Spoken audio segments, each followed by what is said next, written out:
Bwana Dimitar Pantev anapenda viwanja vikubwa. Meja Jenerali Isamuhyo ndo kiwanja kikubwa zaidi cha kuchezea hapa Tanzania, na ndo kiwanja ambacho Simba Sports Club wakiwa chini ya Bulgaria huyo watakuwa wanakitumia kwa ajili ya michezo yao ya nyumbani ya ligi kuu ya Tanzania bara, ligi kuu ya NBC. Sasa mimi nataka tuangalie pengine kiufundi ni nini ambacho pengine mwalimu labda alikuwa amejaribu kukiweka bayana kuhusu kuvutiwa kwake na maamuzi ya kutumia kiwanja kikubwa, kwa sababu ungeweza kwenda KMC, msimu uliopita Simba walifanya hivyo, why not mara hii?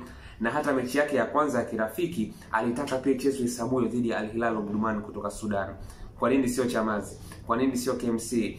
Kwa nini sio sehemu nyingine yoyote lakini pale? Na kwa nini pia mwisho wa siku kile ndo kimekwenda kuwa kiwanja chao mama kwa ajili ya mashindano rasmi ya ligi kuu ambayo wao watakuwa wanacheza wakiwa nyumbani?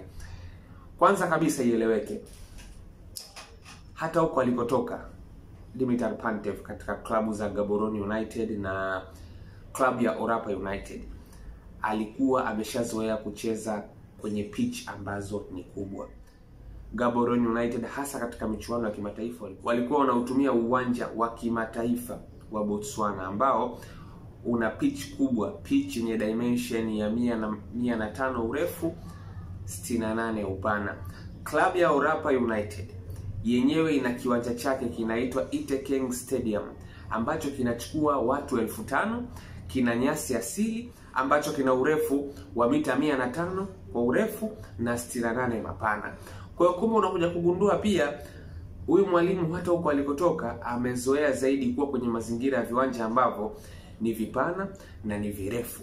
Hata alipokuwa Victoria United hali kadhalika pia pitch yao ni kubwa, kwa sababu uwanja ambao wanautumia Victoria United ni uwanja ambao pia hata national team ya Cameroon wamekuwa wakiutumia kwenye baadhi ya mechi zao kwa ajili ya kalenda yao ya mechi za kimataifa. Kwa hiyo kama unakuja kugundua ni kama vile mwalimu pia huko alikotoka alikuwa anaonekana ameshazoea kucheza kwenye pitch ambazo ni kubwa.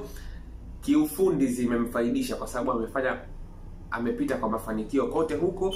Orapa wamekwenda kwenye Confederation Cup na ndio wamekuwa timu ya kwanza katika nchi ya Botswana kuingia kwenye michuano ya kimataifa kwa sababu ya yeye kuwa kocha na mazingira ya kiwanja kuwa ni hayo ambayo nimeyataja.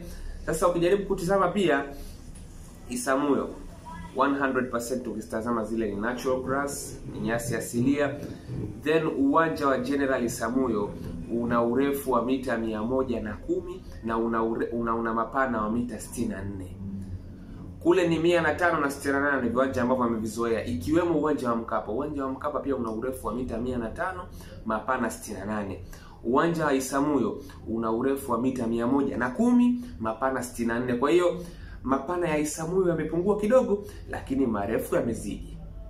Na ndio hiyo inafanya kiwanja chao kiwe ndio kiwanja kikubwa zaidi katika ardhi ya Tanzania. Sasa basi, kiwanja kikubwa hasa kina faida gani? Na hata ukijaribu kutizama alipokuja kwa mara ya kwanza kuchukua mikoba ya kukinoa kikosi cha Simba, mechi yake ya kirafiki ambayo aliipata dhidi ya Al Hilal aliipeleka Isamuhyo. Sasa kiwanja kikubwa kiufundi kinampa mwalimu vitu vitatu.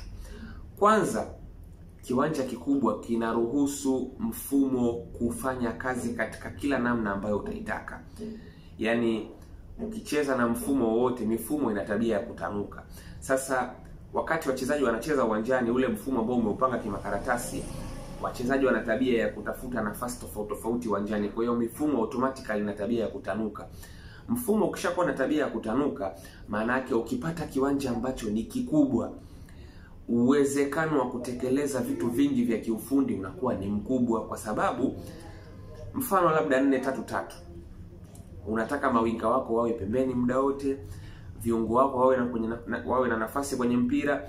Ukishakuwa unacheza kwenye kiwanja ambacho ni kikubwa, maana yake mawinga wanapata kudumisha mapana kwa kiasi kikubwa, lakini pia viungo wako wa katikati wanakuwa na muda na nafasi ya kutosha kuweza kuunganisha mstari wa kiungo na mstari wa ushambuliaji. Lakini pia hata unapokuwa unataka kuhamisha, wanasema point of attack, unapotaka kuhamisha mpira kutoka upande mmoja kwenda kwenye upande mwingine, kiwanja kikubwa kinaruhusu utaratibu wa namna hiyo.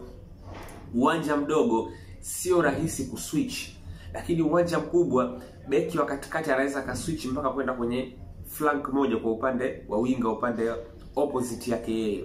Hicho ni kitu ambacho kinawezekana. Kwa hiyo unakuja kugundua pengine kujaribu kuchagua kiwanja kingine tofauti na Isamuyo kisingeweza kuruhusu mwalimu ambaye ni mpya kama ambavyo Dimitar Pantev bado alivyo kuweza kujaribu baadhi ya vitu kiufundi, kwa sababu uwanja ukishakuwa mdogo, ile pitch ya kuchezea kishakuwa ndogo, automatically kuna mazingira yanakuwa yanakukaba kwenye kujaribu kufanya baadhi ya vitu kiufundi. Sasa kwa hiyo kuweza kukipata kile kama kiwanja cha nyumbani, tafsiri yake ni kwamba Dimitar Pantev ataweza kuwekeza baadhi ya vitu vingi sana kiufundi.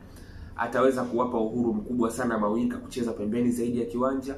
Ataweza kutengeneza mazingira ya viungo wake kuwa na muda na nafasi kubwa wakiwa na mpira, kuunganisha safu mbili nyuma yao na mbele yao, ulinzi pamoja na ushambuliaji. Ataweza pia kutengeneza mazingira ya kuweza kuifanya timu ikawa ina uwezo wa kuhamisha mipira kutoka upande mmoja kwenda upande mwingine. Lakini pia hata ukitaka kupress, unaweza kutengeneza mazingira ya kupress bila ya kuwafanya wachezaji wakawa wanagongana kwenye zone tofauti tofauti. Lakini mwisho wa siku mpinzani anayekuja ni JKT Tanzania. Unajua hii ni mechi ambayo kiukweli unapomzungumzia JKT Tanzania, ukitoa zile timu 4 za juu, Simba, Yanga, Azam na Singida, tunapozungumzia best of the rest, kwa mtazamo wangu mimi, kwamba miongoni mwa yule bora miongoni mwa waliobaki, basi unamzungumzia JKT Tanzania. Ni timu ambayo inaonekana ina mfumo wa kusajili ambao ni wa wazawa, lakini ni wachezaji ambao wana standard nzuri. Ni timu ambayo ni nzuri, ina mwalimu mzuri. Kuweza kupata matokeo ya ushindi, tena sio tu ushindi, kwa sababu kama ni ushindi, Simba ameshakuwa ukipata ushindi dhidi ya JKT Tanzania, lakini unakuta mara nyingi inakuwa ni kwenye mazingira ambayo yanakuwa ni magumu wakati mwingine. Kuweza kupata ushindi convincingly wa tofauti hata ya goli 2 mathalan kwenye uwanja ambao ndio unatarajia kuutumia kama uwanja wako wa nyumbani dhidi ya mwenye uwanja wake, ni kitu ambacho kinaweza kwenda kuwaweka katika nafasi nzuri sana Simba. Kwanza kitaonyesha kama vile kwamba sisi ndo tupo hapa, huu uwanja ni wa kwetu, kwamba hawa ndo wanaumiliki lakini sisi ni wa kwetu uwanja.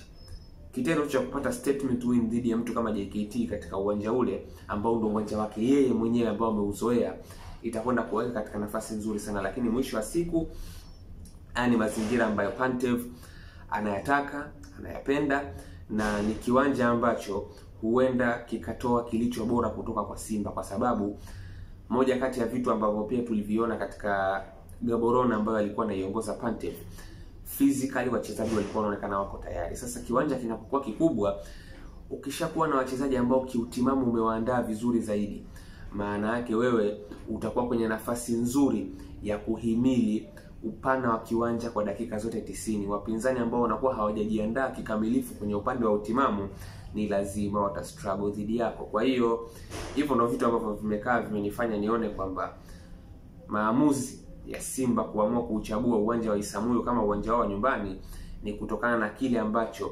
mwalimu anakipendelea kutokana na huko ambako aliwahi kuwepo, lakini pia kiufundi, kwa sababu ni mwalimu ambaye bado kuna vitu anatakiwa aendelee kuvijaribu katika kikosi. Mazingira ya kiwanja kikubwa ndio the best